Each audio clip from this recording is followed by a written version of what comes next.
નમસ્તે. નવસારી છગન ગોધાણી, વીણેલા મોતી, મણકા નંબર 38. વર્ષો પહેલાં ગામડામાં સમાજ નહોતા અને કોઈ પણ ઘરે પ્રસંગ હોય તો આટલા બધા મહેમાન આવે તો એને સાચવવાનો પ્રશ્ન થાય, કારણ કે ઘરધણી પાસે એટલા બધા પાગરણ રહેવાની વ્યવસ્થા ના હોય. તો એક વ્યવસ્થા હતી કે આજુબાજુના પાડોશી હોય, સગા હોય, એ બધા મહેમાનોને, કોઈ 5 મહેમાન, 6 મહેમાન, ગામડાના મહેમાન હોય, કોઈ 10 મહેમાન આવ્યા હોય, 8 મહેમાન આવ્યા હોય, એ બધાને સગવડતા પ્રમાણે પોતાની ઘરે લઈ જતા અને સાચવતા. અને એવી રીતના સાચવતા પોતાના મહેમાનની જેમ. ઉતારો ત્યાં હોય, રહેવાની સગવડતા હોય, પ્રસંગ હોય તો એ એની ઘરે જાય અને પ્રસંગ પૂરો થઈ જાય તો પાછા ઉતારીએ. તો અહીંયા એક મહેમાન છે, એ એક બેનની ઘરે ઉતારો આપ્યો છે ને, તો જાતા પૂછે છે કે બેન, તારું ગામ કયું?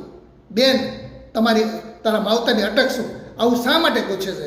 અને આ બેને, આ ઉતારો આપનારી બેને આ મહેમાનને કેવી રીતના સહેચવા, એ સરસ મજાનો સત્ય ઘટના ઉપર આધારિત પ્રસંગ આપ્યો છે.